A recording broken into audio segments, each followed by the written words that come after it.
Voice of মিডিয়ার রাজ্য সভাপতি কৌশিক অধিকারীর সঙ্গে ধর্মনগরের বাবুমশাই হোটেলে ঘটে যাওয়া অনাকাঙ্ক্ষিত ঘটনাকে কেন্দ্র করে চাঞ্চল্য সৃষ্টি হয়েছে। ঘটনার পর হোটেল কর্তৃপক্ষের পক্ষ থেকে কৌশিক অধিকারীর বিরুদ্ধে করা অভিযোগ ও মামলা নিয়ে প্রতিবাদ জানিয়েছে ভয়েস অফ মিডিয়ার উত্তর জেলা কমিটি। এই ঘটনার প্রতিবাদে এবং ঘটনার সুষ্ঠু ও নিরপেক্ষ তদন্তের দাবিতে ভয়েস অফ মিডিয়ার উত্তর জেলা কমিটির একটি প্রতিনিধি দল সংশ্লিষ্ট কর্তৃপক্ষের কাছে লিখিত ডেপুটেশন প্রদান করে। প্রতিনিধি দলের পক্ষ থেকে অভিযোগ করা হয়, ঘটনার পর কৌশিক অধিকারীর বিরুদ্ধে হোটেল কর্তৃপক্ষের পক্ষ থেকে যে সমস্ত অভিযোগ ও মামলা দায়ের করা হয়েছে তার সঠিক তদন্ত হওয়া প্রয়োজন। একই সঙ্গে প্রকৃত ঘটনা উদ্ঘাটন করে নিরপেক্ষভাবে আইনানুগ ব্যবস্থা গ্রহণের দাবি জানানো হয়। ভয়েস অফ মিডিয়ার উত্তর জেলা কমিটির প্রতিনিধিরা জানান, সাংবাদিক ও সংবাদ মাধ্যমের সঙ্গে যুক্ত ব্যক্তিদের বিরুদ্ধে কোনো ধরনের মিথ্যা বা ভিত্তিহীন অভিযোগ করা হলে সংগঠন তার বিরুদ্ধে গণতান্ত্রিক ও আইনসম্মতভাবে প্রতিবাদ জানাবে। ডেপুটেশনের মাধ্যমে প্রশাসনের কাছে ঘটনার প্রতিটি দিক খতিয়ে দেখে নিরপেক্ষ তদন্তের মাধ্যমে প্রকৃত সত্য সামনে আনার আবেদন জানানো হয়েছে। নমস্কার। গত 7ই আগস্ট ভয়েস অফ মিডিয়ার উত্তর জেলা কমিটির সাংগঠনিক একটি বৈঠক ধর্মনগরে অনুষ্ঠিত হয়। সেই বৈঠকে যোগ দিতে আসেন আমাদের ভয়েস অফ মিডিয়ার রাজ্য সভাপতি শ্রী কৌশিক অধিকারী মহাশয়। উনি প্রতিবারের মতো এবারও সাংগঠনিক কাজ শেষ করার পর ধর্মনগরের সুনামধন্য একটি হোটেল বাবুমশাই উনি স্টে করেন। প্রতিবারই উনি যতবারই ধর্মনগরে আসেন সেই হোটেলে উনি স্টে করেন, এবারও তার ব্যতিক্রম হয়নি। 8ই আগস্ট আনুমানিক সন্ধ্যা 8 ঘটিকার সময় সেই হোটেলে অপ্রত্যাশিত একটি ঘটনা ঘটে যায় এবং সেই ঘটনার পরিপ্রেক্ষিতে আমাদের ভয়েস অফ মিডিয়ার রাজ্য সভাপতি শ্রদ্ধেয় কৌশিক অধিকারীর মোবাইল ছিনিয়ে নেওয়া হয়। প্রায় আধ ঘন্টা পর সেই মোবাইল আবার ফিরেও আসে ওনার কাছে। এই ঘটনার পরিপ্রেক্ষিতে সংবাদ মাধ্যমের তরফ থেকে ধর্মনগরের পুলিশ প্রশাসনকে জানানো হয়।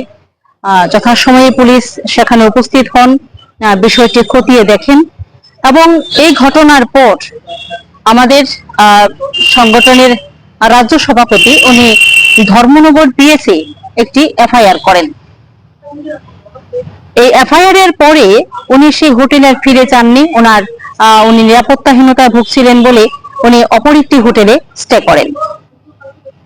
পরবর্তী সময়ে আমরা সংগঠনের তরফ থেকে জানতে পারলাম যে হোটেল মালিক অর্থাৎ বাবু মশাইয়ের কর্তৃপক্ষ উনি ধর্মনগর থানায় আমাদের সংগঠনের রাজ্য সভাপতির বিরুদ্ধে কিছু এলিগেশন এনে মামলা করেন।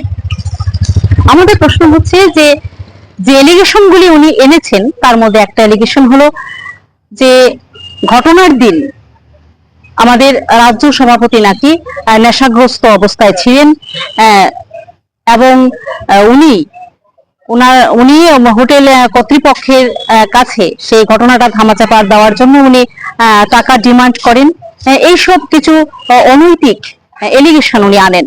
আমাদের প্রশ্ন হচ্ছে, যদি আমাদের সভাপতি সেদিন নেশাগ্রস্ত অবস্থায় থাকেন তাহলে সেখানে তো পুলিশ ছিল, সেখানে হোটেল যিনি কর্তৃপক্ষ ছিলেন বা কর্মচারীরা ছিলেন, সংবাদ কর্মীরা ছিলেন, সেখানে সাধারণ জনগণ ছিলেন, তারা তো কোনো রকমের কোনো অভিযোগ করেননি এবং পুলিশ সেই ব্যাপারে কোনো রকমের কোনো কথা বলেননি যে তিনি নেশাগ্রস্ত অবস্থায় ছিলেন। এই যে এলিগেশন গুলি আনা হয় সেটা সম্পূর্ণ ভ্রান্ত বলে আমরা দাবি করছি। এবং উনি আরেকটা এলিগেশন এনেছেন যে এই ঘটনাটা ধামাচাপা দেওয়ার জন্য নাকি উনি হোটেল কর্তৃপক্ষকে টাকা অফার করেছিলেন, তারও তথ্য প্রমাণ ওনারা দেখাতে পারেননি। আমরা দাবি করছি যে এই ঘটনার পরিপ্রেক্ষিতে যে এলিগেশন গুলি হোটেল কর্তৃপক্ষ এফআইআর কপিতে দিয়েছেন সেটা সম্পূর্ণ ভ্রান্ত এবং ভিত্তিহীন। আমরা তার তীব্র নিন্দা জানাচ্ছি।